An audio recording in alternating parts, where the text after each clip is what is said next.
This afternoon, I'm drinking my afternoon coffee and I'm watching this documentary on Celine Dion. I don't know why. I was never a fan of her music, but for some reason, the documentary caught my attention on Amazon Prime. I had forgotten about Celine Dion, haven't heard much about her since her career peaked in the mid to late 90s.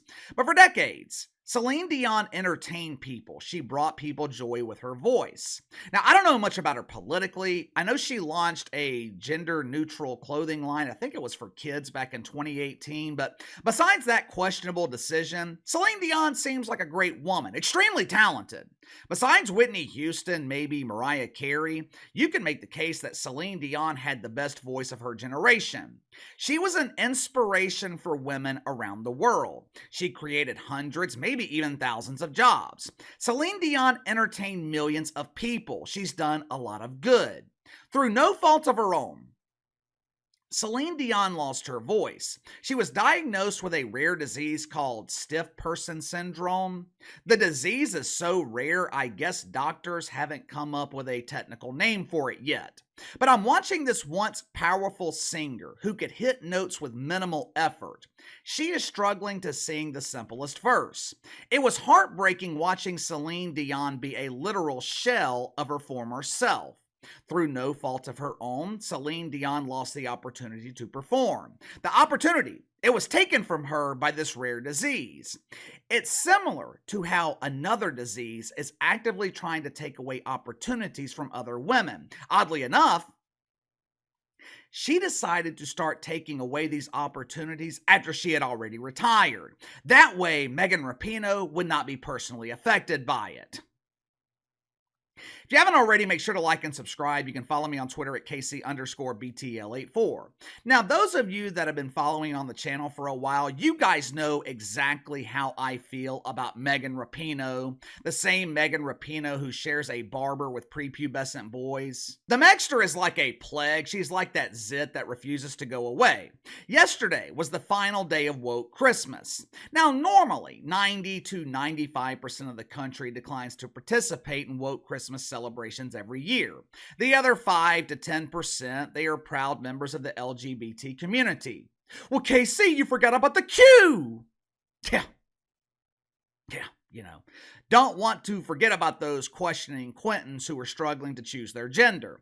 Also, we can't forget about those plus identifiers who are struggling to choose whether to add or subtract. The other 5 to 10% of the country, though, who celebrate woke Christmas, they're members of the LGBT community or they are woke welfare collectors in the mainstream media. But this year, the celebrations were different. This year, the celebrations of Pride, they were still taking place in cities across America, though the crowds were significantly smaller. But for some reason, the mainstream media, they refused to cover the Pride celebrations like they have in past years. I wonder why. I wonder if the media's refusal to cover the Pride celebrations had anything to do with the backlash they have received over the last 3 or 4 years. I wonder if it had anything to do with the fact that Johnny B. Biden is getting absolutely trounced in the polls. In the mainstream media, they didn't want to add fuel to that ass fire by covering actual prepubescent boys marching in these pride parades. Yesterday, final day of woke Christmas, City of Seattle, they held their annual pride parade. Now, as you can see here, the parade was led by the Boy Scouts of America. Well, KC, they are no longer called the Boy Scouts. They are now choosing to identify as Scouting America. Yeah, soon they might be identifying themselves as defendants in bankruptcy court. But as you can see, the Pride Parade, it was led by the non-binary scouts, I guess. They are proudly flying the American flag alongside flags that represent every color of the rainbow. Who knows? Who knows? Maybe there is a golden toilet at the end of one of those rainbows. Maybe they can get the Eagle Scouts to secure the golden toilet and present it to the Sue Bird as a reminder of her days as one of the premier trash engineers in the WNBA dump. And speaking of the Sue Bird, she was the special guest at the Pride Parade along with her insufferable wife, Meg Rapinoe. The Birds, or the Rapinos, they took a break from rocking the nest in the woke oak tree yesterday to flaunt their pride in front of the dozens of people in Seattle who bothered to show up to the parade. Organizers, They even gave the birds a special title for the parade: Grand Marshals. Megan Rapinoe would have been better served if they had given her a stylist. How can someone this rich, how can someone who was given millions of dollars that she didn't earn manage to dress so poorly? Well, Casey, that's not true. Megan Rapinoe earned her money by being a professional soccer player. Have you seen the average salary in the NWSL?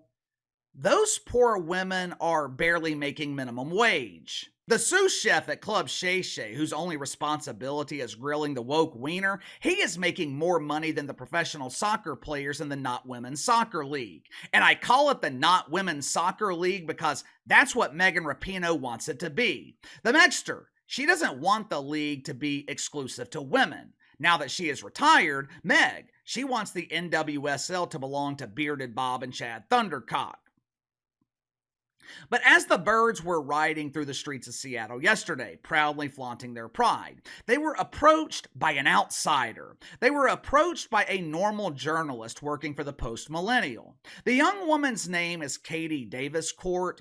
Katie, she wasn't approaching Megan Rapinoe for an autograph. She damn sure wasn't approaching the Megster to ask for her phone number. Katie isn't exactly Meg's type. Katie, she prefers dudes who use just for men, not the women in the WNBA who market it. Katie Davis-Court, she approached Megan Rapinoe to ask a simple question. Unfortunately, Meg wasn't in the mood to respond. Watch for yourself. U.S. women's soccer team famously lost to high school boys. Do you really think it's fair for these same boys to be competing in girls' sports? Do you think it's fair? Do you not think that they're going to get hurt? Are they going to get hurt? I'm a journalist. I just want to know.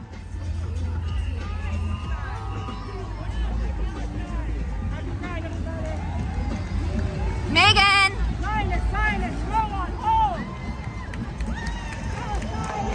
Do you see what I was talking about with the outfit? Look, I am in no position to judge someone based on fashion. I have been wearing this same Under Armour hat for years now, and I wear the same thing every day. Sweatpants and a long sleeve dry fit shirt from Columbia, Under Armour, or AFCO. But damn! Megan Rapinoe looked like she borrowed clothes from Richard Simmons, and it appeared that she borrowed sunglasses from the Star Trek virgin Mike Freeman. My inside sources tell me, Mike, he uses those sunglasses to shield his eyes from the radiation that comes from the Millennial Falcon. But I thought it was ironic that Megan Rapinoe was shying away from the camera yesterday. Hell, she wasn't shying away from it, she was running from it. Once she heard the question, it appeared that Megan Rapinoe told the driver to get the hell out of there. It's strange though, it's strange. Because Megan Rapinoe has never met a camera that she didn't like. She wasn't running away from the media when she was fighting for equal pay. You guys remember that fight? When Megan Rapinoe was demanding money that she didn't earn, she was demanding to be paid the same as male soccer players who actually generate revenue and profit. I don't seem to remember Megan Rapinoe running away from the press when she was advocating for transgender involvement in sports. That's another strange thing about Megan Rapinoe. You heard Katie Davis-Court ask the Megster about the time that she lost a soccer match to a group of prepubescent boys. I believe that happened in 2015, maybe it was 2017. But after losing the match, I don't remember Megan Rapinoe saying, "Those boys should be on our team. We should put them in dresses and have them identify as girls and let them play with us." You know why Megan Rapinoe wasn't advocating for that back then? Because she knew she still had years left in her career. She knew if dudes were allowed to compete on the women's team, she wouldn't have a job. Megan Rapinoe, she decided to give this cause a little bit of time. She waited all the way until she was getting ready to retire to start advocating for transgender involvement in sports. Leah Thomas, that happened in what, late 2021, early 2022? Megan Rapinoe at the time never said a word. She waited until the summer of 2023. She waited until she was getting ready to retire to start taking away opportunities from other women. The same women who Megan Rapinoe claims to be fighting for. The same women who Megan Rapinoe claimed to be fighting for equal pay. Doesn't really make sense, right? Megan Rapinoe was fighting for women to be paid the same as men, but if biological men are allowed to compete in women's sports, what the hell are you fighting for? As I was watching that documentary this afternoon, I got to thinking about the impact that Celine Dion has had on the world. She revitalized business in Las Vegas. She has donated millions to help cystic fibrosis. Celine Dion talked about how a Catholic priest saved her life, or actually gave her the opportunity at life by convincing her mother not to have an abortion. Now, I was never a fan of her music, but I would imagine that Celine Dion has inspired millions of women around the world. And then you got the Megster, someone who claims to fight for women but only fights for herself, someone who claims to fight for inclusivity but excludes anyone who doesn't follow her personal beliefs. And if you don't believe me, go ask former players who were ostracized by Megan Rapinoe for refusing to kneel for the national anthem. Or go ask Corbin Albert, who was basically demonized by Megan Rapinoe over her own personal beliefs. Now, I'm sure Megan Rapinoe has done some good things for women. Maybe. But if she has, none of her positive contributions outweigh her biggest negative contribution, which is advocating for biological dudes to compete in women's sports. And when she's asked about it, Megan Rapinoe runs away. Give me your thoughts on this. Megan Rapinoe runs away from the media during a pride parade when she is asked about transgender involvement in sports. Does anyone know of any positive contributions that Megan Rapinoe has made for women? I'm being serious here. Now, I know she's involved with a lot of LGBT groups. I don't consider her fight for equal pay to be a positive contribution. Give me something positive that Megan Rapinoe has done for women.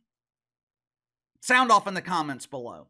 Like, subscribe, share the video. I appreciate your support. Best way to contact me is by email at btlkc84@gmail.com, and I'll see you guys tomorrow.